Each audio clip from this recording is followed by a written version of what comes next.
I've told them a few times that most of the stuff that I tell them I think goes in one ear and out the other, but they probably remember a few things, probably the things I don't want them to remember. But the biggest thing I've told them is championships are hard to come by, right? It's hard to win championships. And these three and their teammates embrace the hard every day and did amazing things.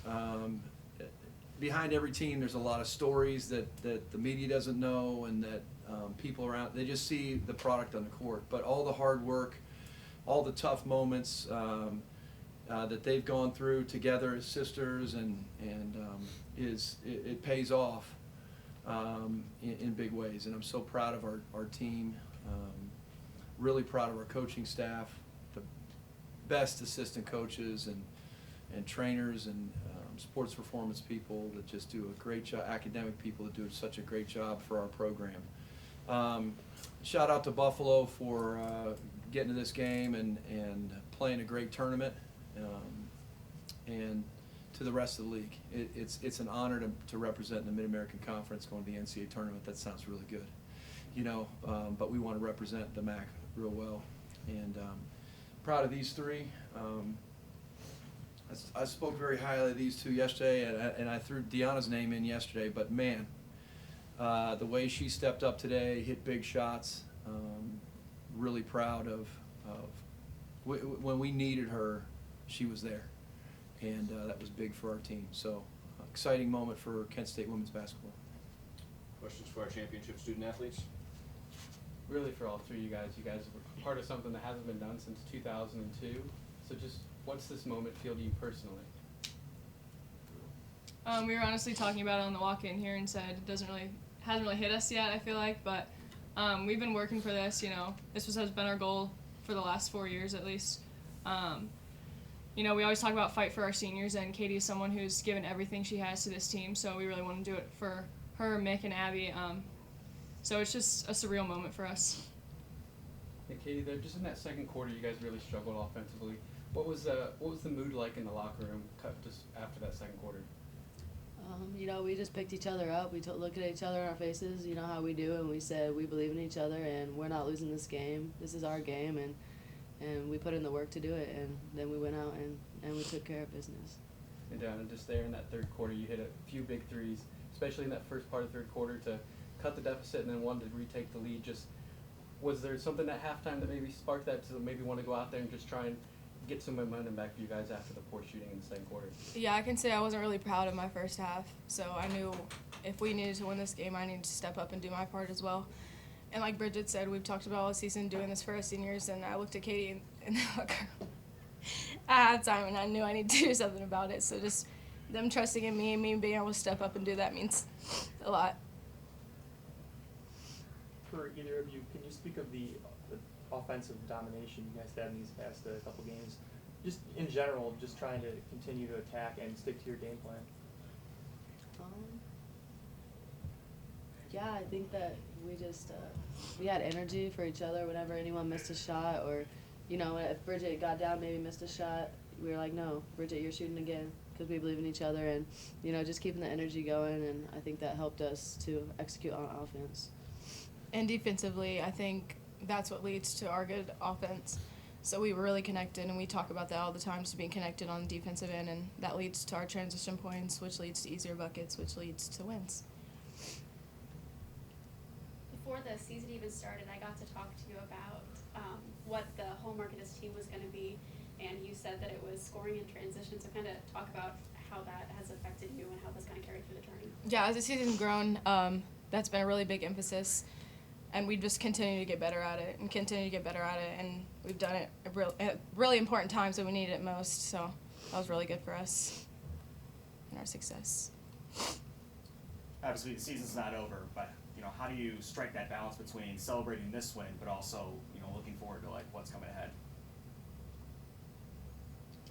I think we just use this. It'll be easy to turn this energy into work when we get back in the gym, because it feels good to win, so I don't think it'll be hard.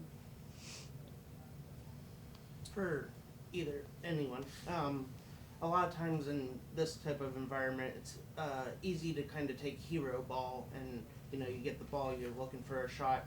how important was it today to make that extra pass?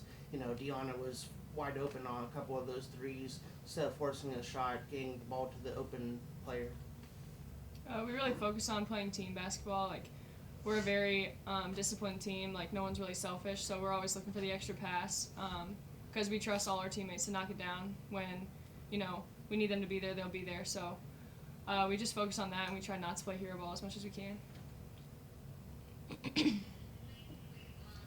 Any more questions for our student athletes before we dismiss them? We'll go ahead and do that this time. Thank you.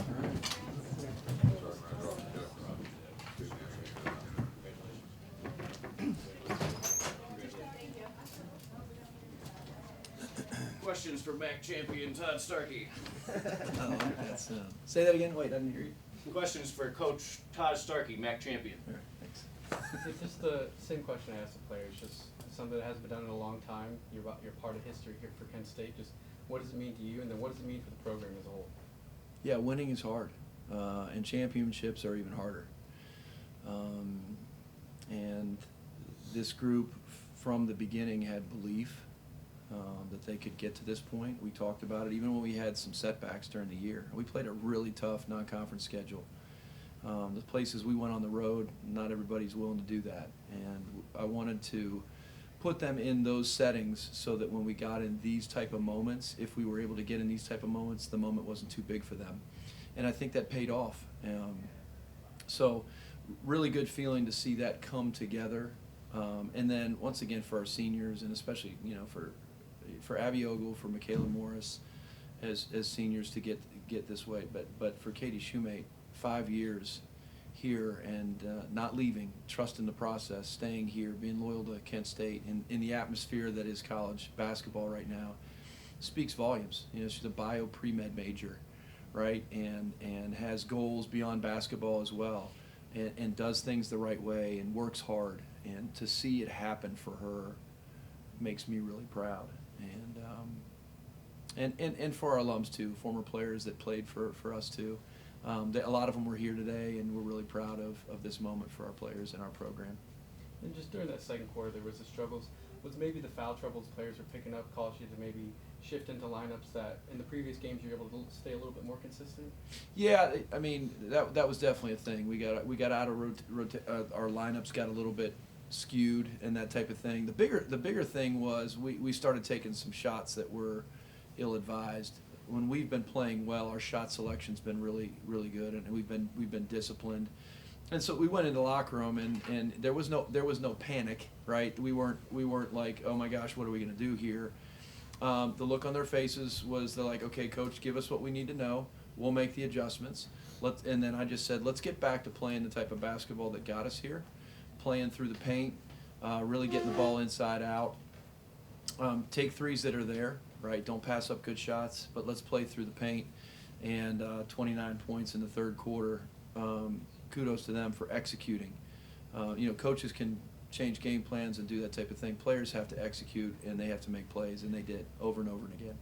And then just for Janae Taylor, I mean, all tournament, just for her being a freshman, like, in your coaching experience, have you ever seen somebody as composed as her? It seems like she's just not playing at all like a freshman would be. Yeah, I've been fortunate to coach some really good freshmen over the years. Katie Shumate was a pretty good freshman. We had a lot of freshmen that have come through Kent State and other.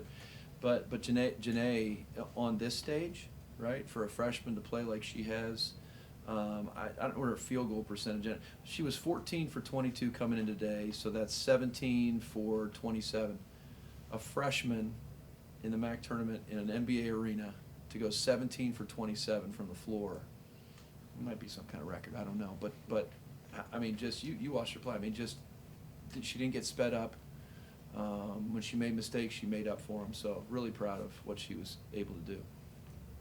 Coach, defense has been one of your stronger points all season, and you held Buffalo to 13 points in each of the last 2 quarters.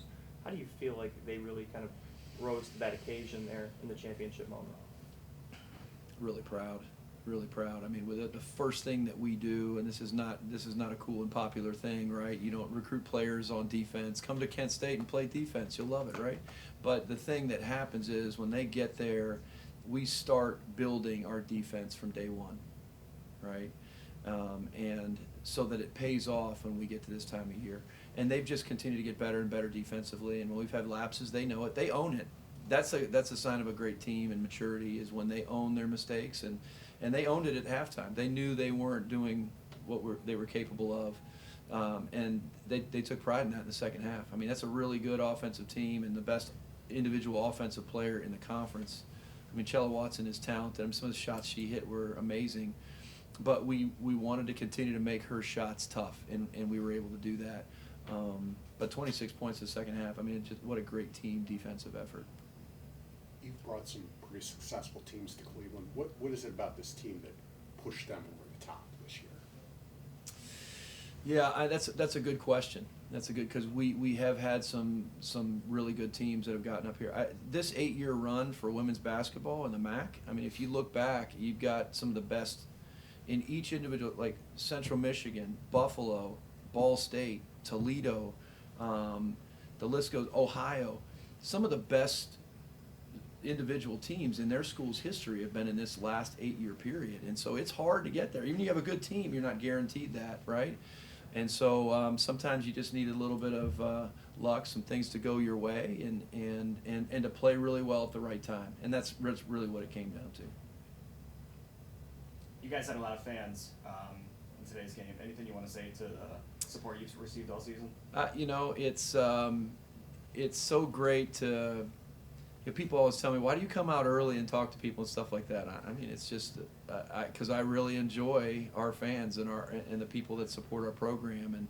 And you know, there's nothing good going to happen back in the locker room just sitting waiting to play the game. So I like coming out and talking to our fans, and I think they feel that connection, not just with me, but even more so with our players.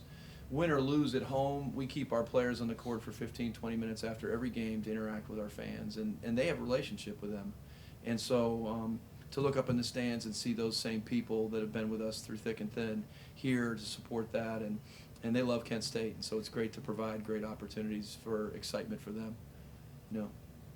Coach, how are you going to get your players ready to go to March Madness and most likely be an underdog in the first round?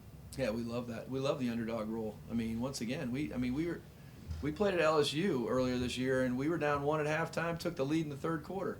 I mean, things got away from us after that, but with, like, once again, the reason why we do that is so if we get opportunities like this, the moment's not too big. We know we're going to play somebody good. Everybody's good this time of year. We'll start talking about that. I want them to enjoy this. They need to really spend the next 2-3+ days really enjoying this MAC championship, because it's hard. And then we'll start, you know, that's our job as coaches, to start preparing in front of that. And then we'll bring a game plan depending on who we play and where we play. We're just excited for the opportunity. Coach, you mentioned about Katie being here 5 years and, you know, trusting the process. Has it sunk in for you that, you know, all those bus rides home after tough losses and stuff to reach the mountaintop for the MAC, has it sunk in for you, sort of that fruit of your labor? I think parts of it have. Yeah, parts of it have. I mean, and then you know, probably when I get away from all this and I'm alone and thinking about it, it'll probably sink in and hit me even more. And wish my mom could be here. My mom passed away a couple years ago, and she was my biggest fan. And so, this one's for Alice Starkey. Thanks, sir. Thanks, everyone. Thanks, Coach. Thanks, Coach. Thank you, Coach.